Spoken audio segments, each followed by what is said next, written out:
Welcome back to Change Ed. Changed. We are hot on so many topics, and our viewers are demanding that we give them more and more episodes. So here we are, dropping this to you on another Monday, as we will continue to do with our 15-minute or less sound bites on different topics impacting education.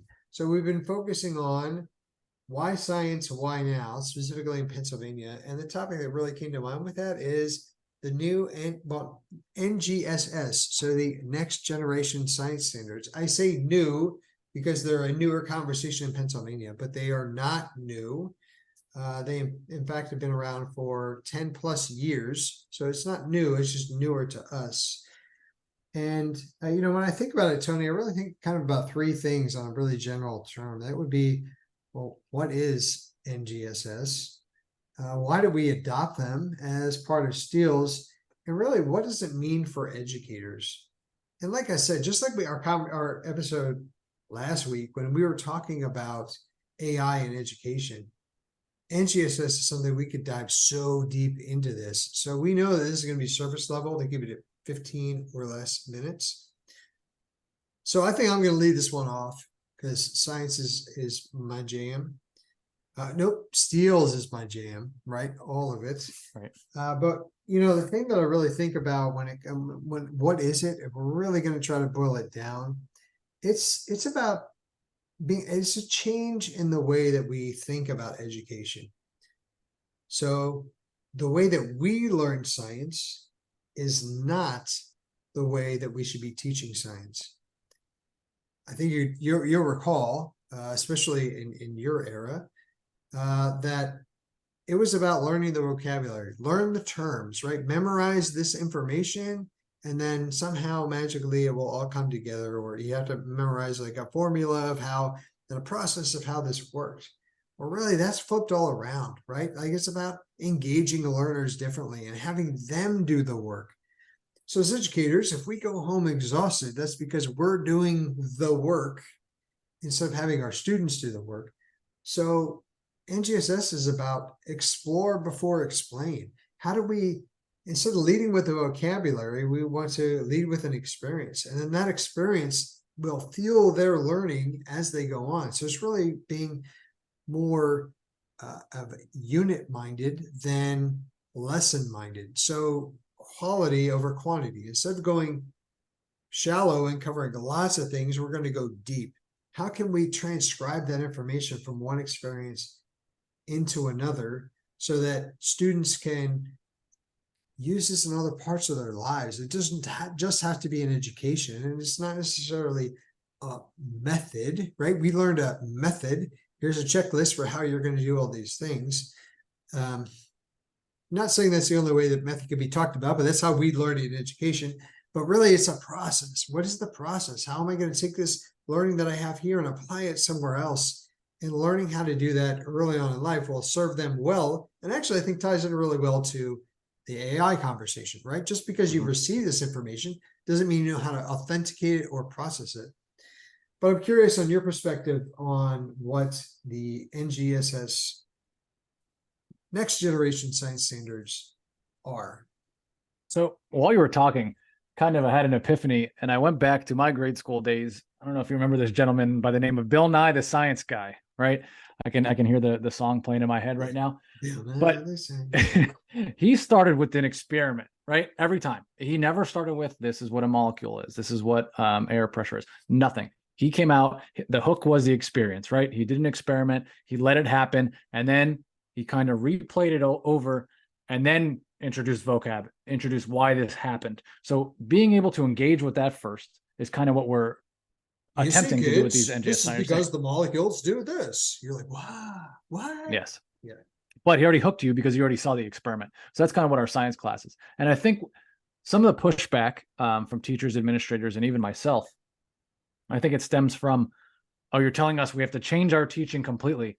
But that's not really it. There's still time for that direct instruction and that lecture type of teaching.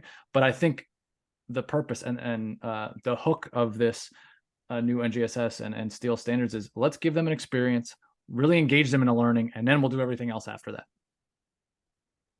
Well, then, Tony, as a follow-up, here's a really good question. Why did we adopt the next generation science standards as part of Steele's? Yeah, I think, it's already been adopted by 20 plus states so far. So I think it's just a matter of time. I think the shift was just in the way that it was taught. We wanted to be more cross curricular. We wanted science to kind of be taught throughout every piece of the educational day, especially coming from my elementary background. Science gets minutes, maybe twice a week, and that just isn't good enough. We need to teach our kids how to think, and the best way to do that is to go over science concepts, tie it into ELA, tie it into math. The days of the rote memorization of facts kind of needs to go. We need to go into terminology, but only when we know how to use that terminology to support maybe an argument or to support an experiment that we're working on. So I think that the shift is bigger than just science, and it's a shift of how we think and how we take in information. Yeah, that cross-curricular integration piece is really big, right? So a big part of what makes NGSS what it is the kind of a vertical alignment, that everything is coming together and it's all working together, and we're not separating it out and say, now I'm doing science, now I'm doing technology, now I'm doing engineering. And that's how Steele's was based as well. It's about bringing it all together, and you can do different parts, and you do them at the same time. You could do them within the same lesson, within a unit. You're putting on different hats, you're thinking about it differently, you're asking the questions, you're being curious, you're solving problems, you're coming up with solutions, you're using technology to kind of bridge the gap and help you get to that stage. So all of those things are kind of wrapped up and embraced together. And I think you brought up a good point too, that we're certainly Pennsylvania, not the first one to the plate. We weren't even the first one to the batter's box, but our state has a long history of being a leader in education. And, it was the right time for us to step up and embrace these standards. They've been proven, right? And a lot of states have adopted them. And so now it was our turn to kind of step up and step into that limelight and say, we're ready for a change. Or a lot of things are indicating this is the right time to make that change. So the question then that remains is what does it mean for educators?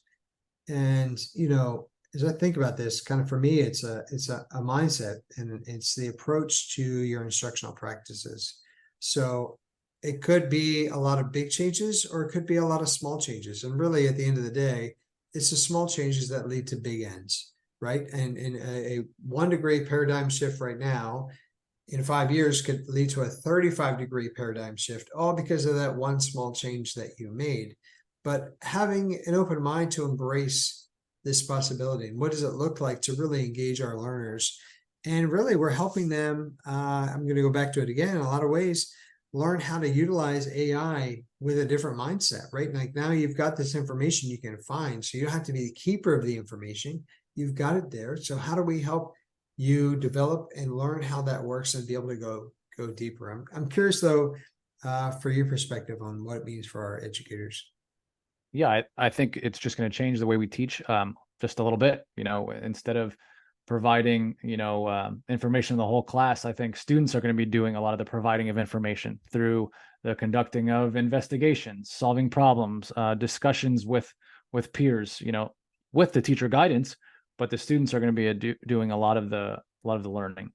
When students today, when I need to learn something, I go to YouTube. If I have to go change my oil in my lawnmower, I'm going to YouTube and watching somebody, and then I'm talking to my wife or my father about, this is how I did this. So why not? That's how kids are learning now. They're watching videos. They're on TikTok. It's 8 seconds of information, 10 seconds, half-hour episodes. I have a question about that though. Like, do you go to the internet when you need to fix your dial-up internet? Do you go to YouTube to look that up? I usually get on my horse and buggy, go down the street and ask a neighbor, but using my resources and allowing students to use other resources to develop their learning, I think is a crucial part of this. I think it's no longer just here's the answer, because that's a Googleable answer, right? We want to start answering questions that I like to call them thick questions as opposed to thin questions. We want to let the kids dive in and really learn about a subject by doing their own exploration, just with the guidance of the teacher, rather than the knowledge of all things, sage on the stage kind of aspect. Yeah, it's interesting. A lot of things I've heard are, depth of knowledge conversations, and what does that look like? And I think it might just kind of, it has the potential, our new standards, to blow that whole conversation, blow the roof off that conversation, right? Like maybe what we thought of for depth of knowledge is maybe actually not that deep, right? Maybe we have an opportunity to go deeper in a different way. Difference not bad, difference just different. And so I think there's a lot here, right? That's why, in our first episode we said that it's a small lift and it's a big lift. The small lift is the small changes we have to make, but the big lift is like getting our even our heads and our ideas around making those changes. Tony, what final thoughts do you have about the next generation science standards? Not too much else to add. We have a lot of great info coming, a little bit of a deeper dive into some old standards versus the new standards, and also how it ties to college and career readiness coming soon. So here, I have a final thought. Actually, I have two. Number one, I'm extremely disappointed that you didn't find a sponsor for this episode. That's my first thing.